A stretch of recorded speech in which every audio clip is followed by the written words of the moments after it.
It's a beautiful day to hang out the washing. A perfect combination of sunshine and breeze. So while that washing is drying, I'm going to sit down with a nice cold glass of water and flick through the pages of one of my new magazines. It's called Vintage Living. Let's turn the pages and have a look together. Here we are.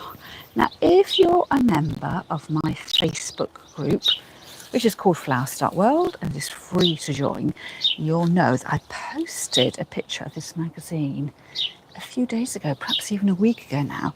I was visiting Hythe, somewhere where I've been to the charity shops on a number of occasions. And by the way, if you're interested in charity shop shopping, I do have a playlist of my haul and thrift with me videos. So I bought this magazine to keep me company while I was having my lunch, as I was midway through a quick charity shop bonanza. And I hadn't noticed it costs £11.99. You get so used to picking up your magazine, a glossy magazine, and you think, oh, in my mind it's going to be £2.95. Perhaps more realistically, it might have been £5.95.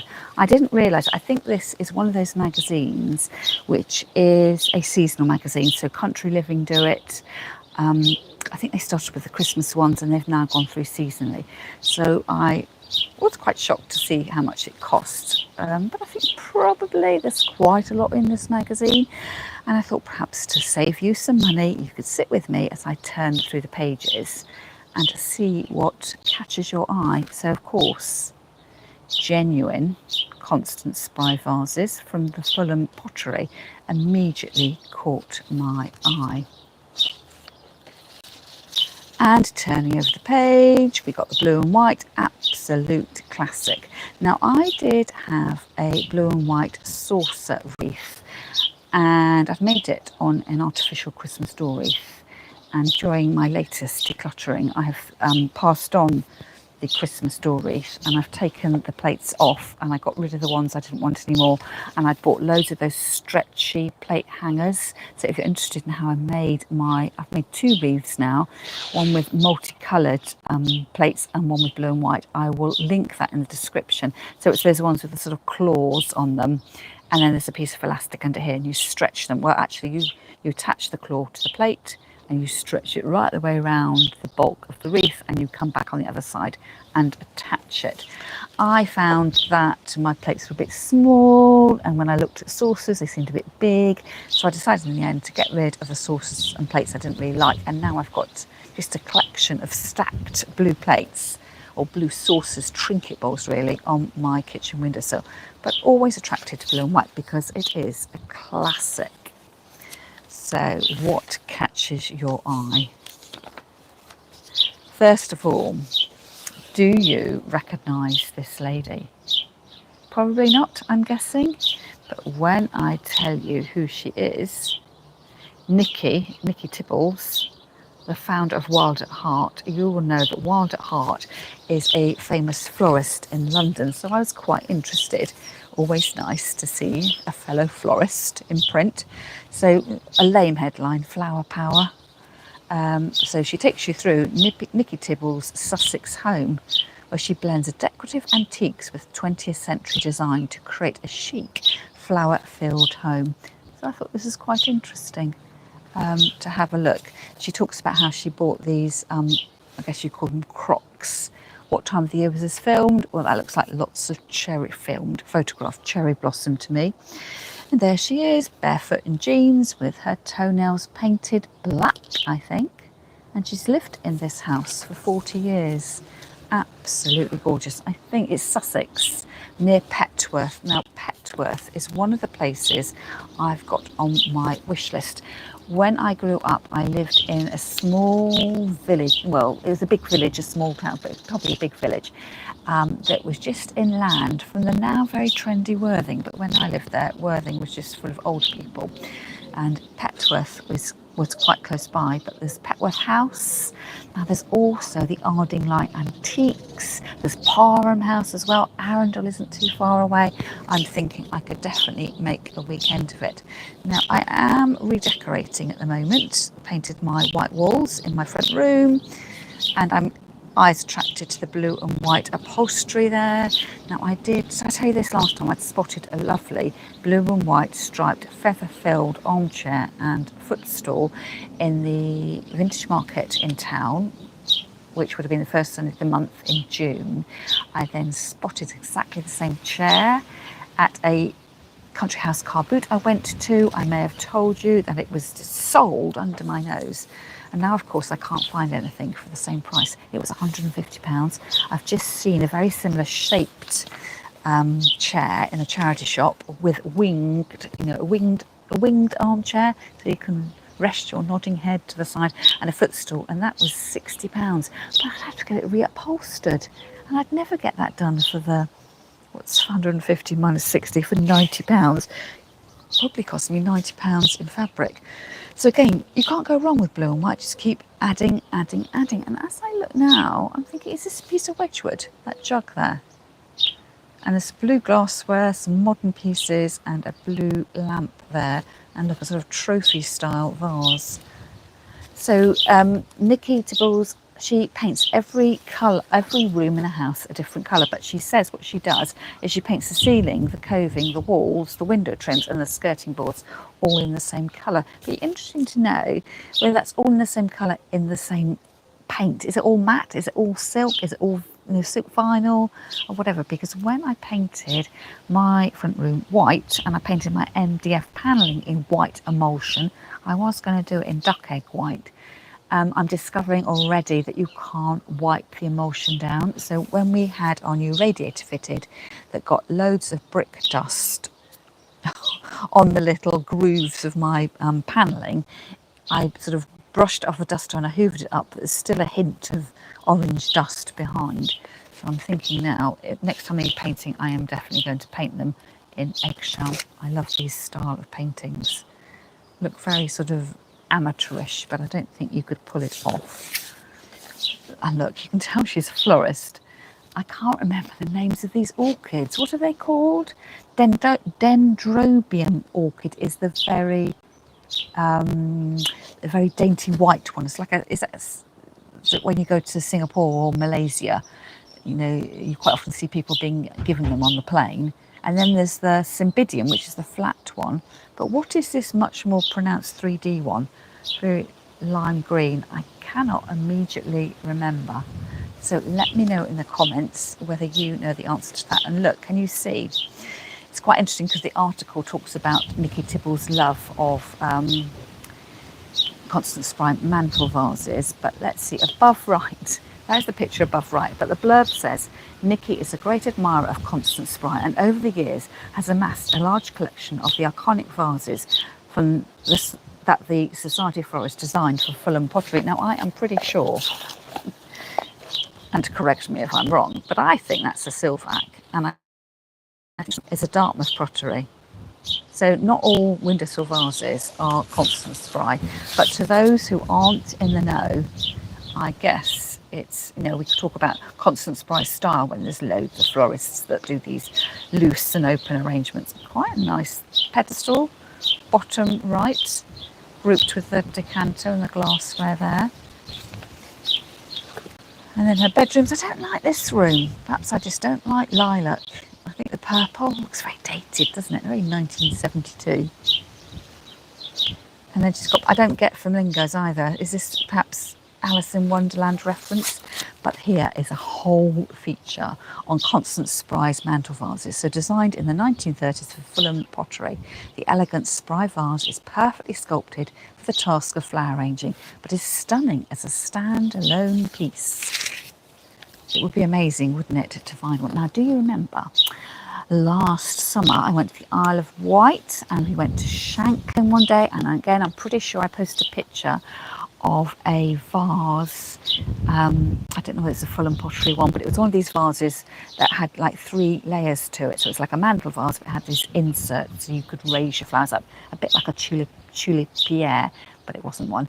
And I sort of squinted into the window and it said £3,500. And then I went into the shop when it was open and I held it, and indeed it was £3,500. So I think I put a photograph of that in the Facebook group, so you'll have to check that out. I'm not entirely sure, talking about Facebook, whether all those live videos I filmed, 600 of them or something like that, whether they're still available, because I keep getting this notification from Facebook saying that after they get more than 30 days old they get deleted, and I've tried downloading them and I can't work out how to do it. So they may be set there or they may not be there. But if you go to the Facebook group, I think it's probably easier done on a tablet or a computer because your phone doesn't have quite as much functionality. But sometimes it's a file tab. You get the cover photograph for the group, and then you get a number of tabs across, and one of them is media, or it might even say videos or photos, but you can scroll through there. Or there's the little magnifying glass, so if you think you've seen something, you can't find it, if you search in there, you should be able to search for what you're looking for. So here we have the classic spry. It says Constant Spry 44 centimetre glazed classic shaped mantle vase, £775 from Whiteworks. What an awful lot of money. So these are the ones that she glazed inside, but the outsides are quite rough, in the sense that you can feel the ceramic texture, because I think the intention was that you could paint them to match your decor. And these days we wouldn't dare, if you had a Constant Spry Fulham pottery vase, you would not dare paint it because you would want it to be very precious. So it says some replicate shell patterns, other mimic flowers, but the long lean form of the example below makes it the most iconic of Spry's styles. Available in a limited choice of colours, and it looks quite Art Deco. And there, is that the lady herself? I love these black and white photos. It says left, so here, Spry's shop at 64 South Audley Street in Mayfair, and below, there she is, the woman herself, prepares a natural bouquet in her flower shop. Now, she had such an interesting story. She was married to Mr. Spry, I think, in Ireland. I may well get my facts a bit churned up and a bit wrong, but I would say there's a book, her biography or her autobiography. It really is an interesting read. And then she came to England and she became this. She used to arrange flowers in a very naturalistic style, and then it turned the heads of people in London. And she ended up, again, correct me if I'm wrong, doing the coronation flowers for Queen Elizabeth II, and also she was a cook as well, and with a colleague came up with a recipe for coronation chicken. Now, bringing that up to date, have you noticed, if you've been to the National Trust recently, they do a chickpea coronation sandwich, and I have made it twice and had sandwiches of chickpea, sort of curried chickpea paste sandwich, but I've also cooked onions and made a sort of slightly looser mix and had it with rice as an alternative for your normal curry recipe. And why was I making up her history when it's written down here? So it says, teacher, cook, author and florist Constant Spry had many strings to her bow. Born in 1886, she lived in Ireland and worked in education until 1921, when she set up as a florist in London. And it was so in partnership with Rosemary Hume. Poor old Rosemary Hume, eh? Do you think she constantly gets forgotten about the coronation chicken? And then vases through the ages. So we're going through the phase at the moment, and I don't think the charity shops are particularly good, of course, for raising funds for charity. It is car boot season. That is where you're going to get your bargains. So look, it's that Silvac, a swan. I've got my swan, quite a large one. That is Dartmouth Pottery. This is very, Art Deco-ish. If you go to a vintage market, I would expect to pay £12 to £15, something like that. Lovely little vase there. Oh, this is Amanda Russell. Now, I follow Amanda Russell on on Instagram, and you follow people and you can't remember why you follow them. I don't remember whether it's because when I went to the Decorative Living Fair at Tunbridge Wells 2 or 3 years ago, she was there, or whether she's a vintage dealer, I'm not quite sure, or whether she is actually a florist. I can't quite remember my reasons, but she's certainly one of these people that keeps cropping up. And then Selena Lake, if you have sort of pretty much any glossy magazine, she quite often is the person that styled the pictures, and she's also done quite a few books in under her own name. So here she is doing a flower arrangement. But it's like we talked about flowers last week when we were looking through Frances Palmer's book, that people understand the sort of need. I think again this is constant supply. Leave some space for the butterflies to move through. But to me, this looks like two arrangements. It's quite heavy at the bottom, and it is beautiful for its heaviness. Massed. A peony looks like a Sarah Bernhardt. Something much more open, whether that's a peony as well or a dahlia, and a big rose. And then all of a sudden you've got these grasses. So we put our hands there. What's better? With or without? I guess go to the opticians. With or without? I think it looks better without. And then some more vases here. Now this is something else that caught my eye, because Pip Bensley flowers. So if you are a flower fan, it may well be that you follow Pip Bensley. She comes from the New Forest area, and I think she has a spot on BBC Radio Solent, and got a sort of gardening programme that veers into flowers. I think her background is in horticulture. I think she's a judge at RHS Chelsea. I've certainly been to a flower arranging workshop with my Vanguard Flower Club with her a few years ago, and she collects and sells these vintage style containers. And if you go to any of the big flower shows, where's the most recent one been? Is it Gloucester? I think she has a store there. She sells through her Facebook, her Instagram page, and she has a website as well. So make sure you know what you're looking for. So it says number 3, this one here, it's got quite a glaze on the outside. Constant Spry, 1886 to 1960 for Fulham Pottery, a twin handled mantle vase in light grey glaze, £300. And then here is a large Constant Spry white oval mantle vase by Fulham Pottery, £175 from Pip Bensley Flowers. So if you are on Instagram, she's probably worth knowing, worth following.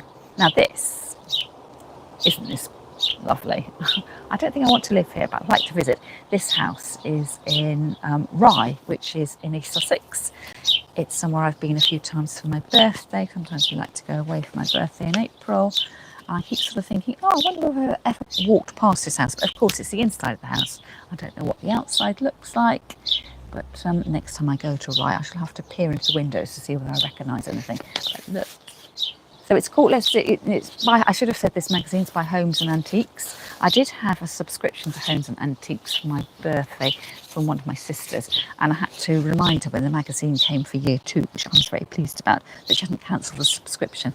I keep toying with the idea of taking out a subscription, but because it's cheaper, month by month, it's much cheaper to have a subscription. You get something for the post.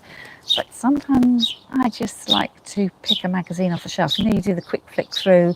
So I have at the moment, 6 or 7 magazines I quite like the look of. I can't really afford 6 or 7 subscriptions, but I do quite often buy magazines. I find them quite addictive. What I'm looking at here is not only her pedestal vase, which I think that's a Dartmouth as well. I've got a Wedgwood one, but it's got shell handles, and it's got little circular handles, but it's mixing the modern with the acrylic, I guess, or glass balls there. But what's attracting my eye is, I want to do my decorating. I've painted my walls white. I'm going for a red, white and blue theme, and this is a very dark blue lampshade with the red stair carpet. So that's the way I'm introducing it. I'm not actually going to be swathing myself in the Union Jack. I will say though, for all its vintageness, I do not like this stripy fabric, and I think it's mentioned later on in the magazine. This reminds, probably because it reminds me of an old boyfriend. So in about 1980s, I think this sort of zigzag was quite fashionable in interior furnishings. And I can remember I had a boyfriend who had a sofa like that, and perhaps that's put me off life. I don't quite know. So that's the back of her house. Quite unusual, quite tall, but of course there's no picture of the front, so we can't actually see where she lives. Or perhaps is that the front door there? So she says she likes to mix together pieces from the 18th century and Art Deco. So Rye, if you're thinking of visiting, is well worth it. We've stayed a couple of times at the Mermaid Inn, which is supposed to be the hotel on the high street, the one that's got the steep road. There's the there's Lamb House, that's a National Trust property. There's Rye Harbour, but Rye Harbour isn't in Rye Village. It's quite a significant walk away, and it's a shingle beach. And noted for its wildlife. I think this is called is this called a knoll sofa after Knoll House in Sevenoaks? It's sort of got these flaps at the side that you let down, sort of cords hang it up, so you can sort of convert it into a day bed. So it's quite dark, isn't it? And then it's at the front of the house. It's on a very narrow street, because you can see the windows of the house opposite. And again, the rug, red, white and blue. We've had awful problems with our carpets at home. We bought pure wool carpets several years ago, probably pre-COVID, and they've all been eaten by moths. So we're thinking of, well, they need replacing. It's embarrassing, the state of our carpets. So that is the traditional high street. Jeek's house. I think you can stay at Jeek's house. And the lady who lives there, I think she collects antique clothing as well. So it's a 1930s silk dress with a pair of silver gilt heels. And then, of course, you can dupe it all by watching what's there. So let's see what the vase was, number 12. A large Beswick. Oh, I'm sorry, it's a Beswick. A large Beswick matte white two-handle classic urn, £18 from Pip Bensley Flowers. So worth having a look for the sort of classic look. And then they've picked out the lampshade as well. Now, what I'm trying to do is to get red, and we're introducing red into my living room, but this sort of bobbin style with the lots of the round balls. It's quite fashionable at the moment. I'm looking for, I don't know, a barley twist candlestick I can paint red, and something I can do a lampshade on the top. So let's see where that lampshade is from. It's number 2. It's a bonbon table lamp. It's a bonbon table lamp. It's the bonbons in clear glass, £170.50. Well, let's take the pair at that price. Another white house. So it has this white look. I know I've just painted my room white. But when I first started watching YouTube, as much as the rest of the world did during lockdown, there seemed this huge American thing for the farmhouse style, when they painted absolutely everything white and made it all look shabby chic, and they had signs painted. Remember, I went through my sign page with my cricket machine, farmhouse, this is the scullery, laundry over here, and all the rest of it. So I think I've gone past the white. I just want white as my blank canvas to add in colour. So I'm not thinking of throwing dust sheets over my settee, but that is the shape of the armchair with its wings that I am looking for. So it's a story here of how she found the house, loved the fact it looked over the garden, and she's been busily renovating it. And here is the lady of the house arranging her, I can only say it's very short stems, sweet peas, and a collection of all the crocks and pots. Now, do you think she uses these? I'll tell you why I query that. Is I've been going to a social kitchen at our local art gallery. It's called Crete Creative, and there's a cafe there that's called the Gallery Kitchen. And Lorraine, who runs it, has started running kitchen socials. So she does a demonstration on the 3rd Sunday of the month. And she asked us this week because she was talking about, and what was she doing? She was making mayonnaise and doing salads with root vegetables. Can't quite remember what the theme, well, make the theme out of that. But she said, if you want to bring along a mixing bowl and a whisk, we'll make mayonnaise. So I did. And I brought along my pudding basin. Well, what you make Christmas pudding in. I thought that's a classic thing. It's that creamy white stuff. I had a balloon whisk. I was quite proud of that. But I couldn't get my mayonnaise to whip up, because on the end of my balloon whisk, I had a little circle at the end. So this is my balloon whisk. And circle is so you can lay the whisk across the top of the bowl without it falling in. It was sort of like a little ledge. So if you actually wanted to hand whisk a meringue or mayonnaise, you need to look for one that hasn't got the prong at the end. And then she said to me, have you had your mixing bowl for a long time? And I said, yes. She's like, and I said, how do you know? And she said, it's got all these scuff marks inside. So I just thought this was a sign of, a well-aged, the pattern of time, these sort of grey marks, sort of, as I've been, whisking round, is scuffed the edges. And she said that's actually taken the surface off the inside edge of the bowl. So in theory, every time I'm doing that, I'm flicking off bits of the ceramic which are going into what I'm making. So that's why chefs will use glass and metal for their bowls. So I think I may, it's just so interesting, isn't it, when you meet somebody who shares their specific knowledge with their area of expertise. So that's two things I learned. If I ever want to hand whisk mayonnaise again, and I would say no, I don't want to, because I have previously made it in a food blender. It's much easier in a food blender. But I just thought a whisk was a whisk was a whisk, and a bowl was a bowl. And she also showed us what her favourite cheese grater was. It was very similar to mine, but she showed us how to use the cheese grater properly. When I have my cheese grater, I just go boop, boop, with my lump of cheese, boop, boop, up, down, up, down, up, down. And she said you need to go down and then move it away and down. Oh, she's not quite exaggerated that. You should only use the down movement. You don't go back up, because it's not cutting, and then you're just smearing whatever it is you're trying to grate onto the cheese grater. So I was, I was prepared to learn something about cooking, but I was blown away to learn something about how to actually use a cheese grater. So look, the cover, look there, red, white and blue. So that could be in my house. You always get these French armoires. I went to Paris and I bought one of those. I quite like that dress.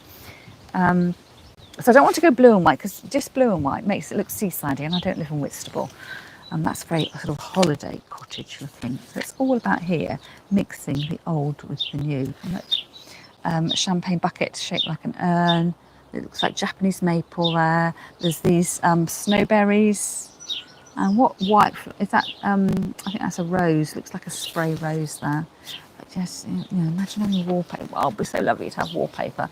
But you have to be so skilled when you put it up. I've got lots of these baskets. They were probably very fashionable about 10, 12 years ago. And you don't often see them anymore, but I keep my tablecloths in mine and my Christmas bits. So I've got Christmas napkins, and I like to switch around my hand towels for the kitchen and my tea towels. So at the moment I've got my beach hut ones out for sort of the summery theme. I quite like doing that, changing the seasons. It doesn't have to be the same all year round. Antique globes, not particularly interested, don't know about you. And then a feature of crafters in colour. Now this, I don't know how you say this gentleman's name, Cathy Facet. He's the textile designer.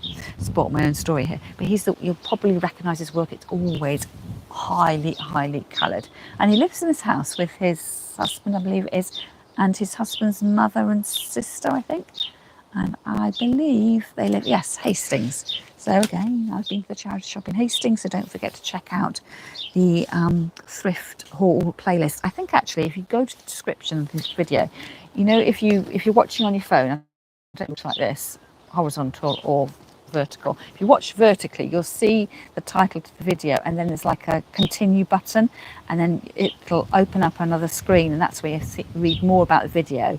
And when I talk about putting links underneath the video, that's where they are. You just need to click the down arrow to sort of extend the description, and it opens up the rest of the page. So that's where he lives, in Hastings. And these are his, that's what he's known for, his tapestries and wall things. And there he is, the man himself. I think he was originally from America. I was raised by romantic Americans who always had antique furniture in their home. So this is his house. It's never going to be my house with the mural wallpaper on the background. But wouldn't it be fabulous to walk around someone's house who did have it? Really like it. I think that's. That is an applique, so that's above left. Oh, mohair wall hanging, designed by Cafe and made in South Africa. I quite like that, but it's just not the style of my house. Lots of blue and white in the corner. Mirrors. The charm of chintz. Do you remember the IKEA advert for chucking out your chintz? It looks like it's making a comeback. Everything comes back, doesn't it? Hang on to it long enough and it will come back. So I haven't read the article yet, so I shall come back to that in due course. Buyer's guides. Attention to detail. So we have this couple here. A lifelong love of Palladian architecture. So go on then. What's Palladian architecture? Is that when it looks, is Georgian Palladium? I'm thinking columns and things like that. So we'll have to Google that later. His wife, Will, and Charlotte. So these are ginger jars. And if you know your ginger jars, I can't remember what this, is it called the double key or something? It's supposed to be lucky, the pattern there. I think one day I might buy some. Do you follow Lady Mary Beth on YouTube? And she loves blue and white and chinoiserie. And you realise you're being drip fed all this information as if someone's advertising you all the time. I'm thinking, oh, perhaps I need a ginger jar as well. But again, it wouldn't fit in our house. Not at all. But this is, again, the blue and white. So she's got the blue over here. But that armchair is in a blue pattern with a different blue pattern as the cushion and a plain one in front. And then the carpet is a rug with the reds and whites. So that's what I mean when red, white and blue. It's just that, there's another one, red, white and blue. So it's not sort of in your face, but to look as if it's in sort of a bit more put together rather than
So I'm not entirely sure you've been able to hear me that whole time. The green light was go, but now it has died. And then red, white and blue. So red candlestick, blue top, stripy pillow and an old-fashioned quilt. So I hope you enjoyed that little read through, and I'll catch up with you next time. Still not quite sure what I'm doing about Flower Club. Probably isn't going to be next week. It'll be the week after, but do not worry. All will be revealed in plenty of time. So get that washing, drying on the line. And is Maggie still there? Maggie? Come and say hello. There she is, coming to say, well, goodbye to you. Having a good old scratch.